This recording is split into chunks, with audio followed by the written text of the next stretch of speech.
نہیں، بالکل بھی نہیں، سوچنا بھی مت کہ میں تمہارے گھر جاؤں گی، کبھی بھی نہیں۔ جس گھر سے مجھے ہاتھ پکڑ کر نکال دیا گیا تھا وہاں میں کبھی بھی نہیں جاؤں گی۔ تم لوگوں کا گھر گھر نہیں رہے شایان، وہ ایک ایسی جگہ ہے جہاں کوئی بھی تمہارے خاندان کا نہیں ہوتا، وہاں مر جاتا ہے جا کر جو بھی تم لوگوں سے جڑتا ہے، مر جاتا۔ ماں نور بیڈ سے نیچے اتر کر کھڑی پیچھے ہوتے ہوئے بولی۔ ماں نور، یہ تمہاری سوچ ہے بس، اور کچھ نہیں۔ شایان نے اس پہ طرف بڑھنا چاہا۔ نہیں نہیں نہیں، میری پھوپھو مر گئی اور اب ولائی بھی مر گئی شایان، اور اب میں بھی مر جاؤں گی، ماں نور روتے ہوئے عجیب طریقے سے بولی۔ جسٹ شٹ آپ، بس کر دو، کچھ نہیں ہوگا، تمہیں کچھ بھی نہیں، میں تمہیں کچھ نہیں ہونے دوں گا۔ شایان اسے اپنے ساتھ لگا خود میں بیٹھ گیا تھا۔ کمرے میں ماں نور کی سسکیاں تھی، جس حالت میں وہ تھی ولائی کی موت سے اسے ڈیپریشن ہونے لگا تھا۔ شایان، مجھے بہت خوف محسوس ہو رہا ہے، میں کیا کروں؟ ماں نور روتے ہوئے عجیب سے لہجے میں بولی تھی۔ ریلکس رہو یار، کچھ نہیں ہوگا، سب اللہ پر چھوڑ دو۔ شایان اسے اپنے ساتھ لگائے دوبارہ بیڈ تک آیا تھا اور اسے وہاں لیٹا دیا، پر دونوں وقت سے انجان تھے کہ وقت دونوں کے لیے کیا قیامت لے کر آنے والا ہے جو دونوں کی زندگیاں بدل کر رکھ دے گا۔ انابیہ اور صاحب دونوں مسجد سلمان اور سلمان صاحب کو ایئرپورٹ پر لینے کے لیے آئے تھے۔ صاحب انابیہ کو بھی اپنے ساتھ لے آیا تھا جب سے اس کا نکاح ہوا تھا۔ وہ انابیہ کا ویزا وغیرہ پر کام کر رہا تھا۔ وہ جانتا تھا کہ اسے کسی بھی حال میں انابیہ کو اپنے ساتھ لے کر آنا ہے۔ مسز حسین اور سلطان شاہ اور حسین شاہ نے یہی بہتر جانا تھا کہ انابیہ کو صاحب کے ساتھ رخصت کر دیا جائے، اسی لیے کسی بھی رسم کے بغیر دونوں اب یہاں تھے۔ آپ دونوں کیسے ہیں؟ انابیہ اور صاحب دونوں سے ملے تھے تو صاحب بولا، بہتر ہے، چلے۔ سلمان صاحب پھیکا سا مسکرا کر بولتے ہوئے ان کے ساتھ نکل گئے۔ تھوڑی دیر میں وہ چاروں گھر پہنچ گئے تھے۔ آپ دونوں آرام کر لیں، یہ روم ہے آپ کا۔ صاحب ان کو روم دکھا کر بولا تھا اور وہ آرام کرنے چلے گئے۔ صاحب سب ٹھیک ہو جائے گا۔ صاحب روم میں آیا تھا تو انابیہ اس کے کندھے پر ہاتھ رکھ کر اسے تصویر دیتے ہوئے بولی، بہت مشکل ہے انابیہ، سب ٹھیک نہیں ہوگا، ہمارے گھر کی دیواریں ہل چکی ہیں، ہم دونوں میں ماما بابا کی جان تھی، ولائی کی چھوٹی چھوٹی باتیں ہی تھی جو ہم تینوں کے جینے کی وجہ تھی۔ جب سے وہ عالم آیا ہے اس نے ہماری زندگی میں زہر گھول کر رکھ دیا ہے۔ صاحب وسے بھرے لہجے میں بولا۔ صاحب پلیز ریلکس رہے، آپ ہی اس طرح کرے گی تو آنٹی انکل کو کون سنبھالے گا؟ انابیہ اور اس کے پاس بیٹھ کر اس کے آگے پانی کا گلاس کرتے ہوئے بولی۔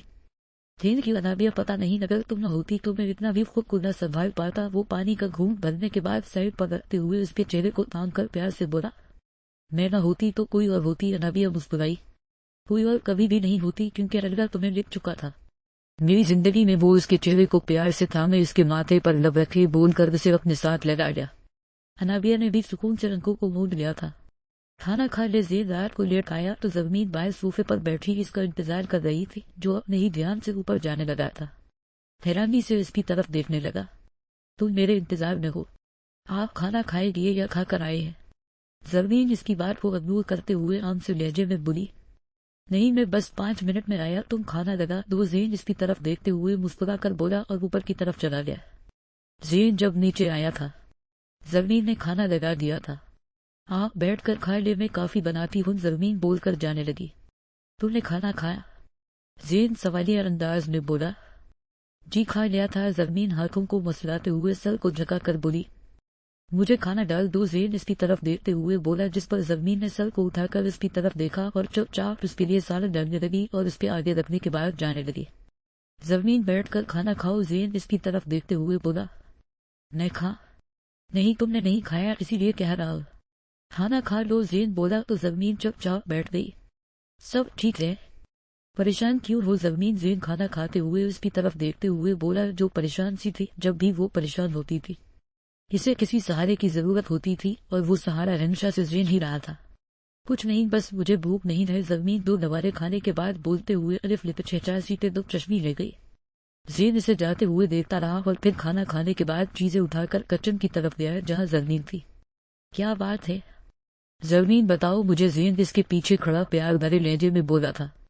میری طرف دیکھو یار، جانتا ہوں بہت برا ہو، بہت کچھ غلط کر چکا ہو، تمہارے ساتھ بس آخری دفعہ اعتبار کر لو، اس دفعہ نامید نہیں ہوگی۔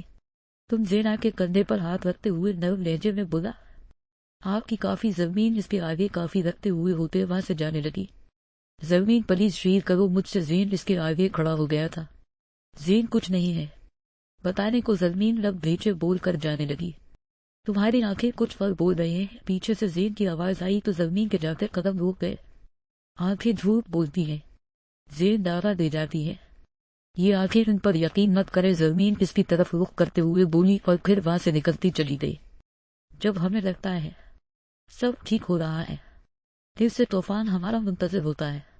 زین بھائی، مجھے یونیورسٹی جانا ہے، ایک ضروری کام سے پولیس جاتے ہوئے مجھ لے جائے۔ کچھ دن بعد مانور زین کے پاس صبح آئی جب وہ آفس کے لیے نکل رہا تھا۔ مانور، تم ٹھیک نہیں ہو، شایان آئے گا تو تم چکر لگا لینا رہنے دو، تم زین نے اسے پیار سے سمجھایا تھا۔ وہ کہ کوئی بات نہیں، میں ٹیکسی کروا کر چلی جاؤں گی، مانور وسے سے بولتے ہوئے جانے لگی تھی۔ وہ کہ لے جاتا ہوں۔ وسا مت کرو، زین بولتے ہوئے اسے لے گیا۔ زمین کو بتا دیا ہے؟ جی بتا کر آئی ہوں، مانور نے جھوٹ بولا۔ زین اسے لے کر وہاں سے نکل گیا تھا۔ جب گاڑی میں بیٹھنے لگا تواس نے شایان کو کال ہیلو شایان اور کال سپیکر پر لگانے کے بعد گاڑی سٹارٹ کر دی۔ اس کال کو ماں نور صاف سن رہی تھی۔ شایان، ماں نور سے بات کرو، یہ یوں ہی جا رہی ہے۔ میں اس کو چھوڑ تو آؤں گا پر لے تو منع۔ شایان کی کال سن کر ماں نور نے بیزار سا چہرہ بنایا۔ بھائی اس کو گھر واپس چھوڑ دے، شایان بولا تو ماں نور کو غصہ آیا۔ اگر یہ مجھے گھر چھوڑ دے گئے تو میں خود چلی جاؤں گی۔ تم فکر مت کرنا، ماں نور بولی تو زین کی چہرے پر مسکراہٹ بکھیر گئی۔ ایسے ہی شایان سے لڑتی رہی۔ زین کا تھوڑا سا دھیان اس کی باتوں میں گیا اور اسے سامنے آنے والا ٹرک نظر نہیں آیا اور ایک دم سے بریک بھی نہیں لگ رہی تھی۔ دوسری طرف کوئی گاڑی نہیں تھی پر سڑک کنارے دوسرے روڈ پر گاڑیوں کا ایک ہجوم تھا، جس کی وجہ سے گاڑی کی تیز ٹکر ہوئی اور گاڑی گھومتے ہوئے الٹی ہوتی ہوئی جا کر سائڈ پر لگی کچھ گاڑیوں سے ٹکرا اور الٹی ہو گئی۔ گاڑی میں ماں نور کے چیخنے کی آوازیں اور ساتھ شایان کے بولنے اور زین کی آواز تھی، اور پھر اس میں شایان کی ہیلو ہیلو کرتی آواز کے علاوہ خاموشی چھا گئی۔ ماں نور کو لگا تھا اس کا وہیم سچ ہو چکا ہے اور شایان کی آواز سنتے ہی اس کی آنکھیں بند ہو گئی۔ اس وقت زین کی گاڑی بیچ سڑک پر الٹی پڑی ہوئی تھی اور ادھر لوگوں کا ہجوم پکتا ہونے لگا تھا۔ گاڑی کی خاموش فضا میں صرف شایان کی پریشان سی آواز گونج رہی تھی، جو کبھی زین کو تو وہ کو بڑا آتا۔ لوگوں نے اپنی مدد سے ان دونوں کو ہاسپٹل پہنچایا تھا اور کسی نے شایان کی آواز سن کر اسے اطلاع دے دی تھی، پر جو کچھ شایان کو معلوم ہوا تھا اس نے شایان اور زمین کی دنیا کو ہلا کر رکھ دیا تھا۔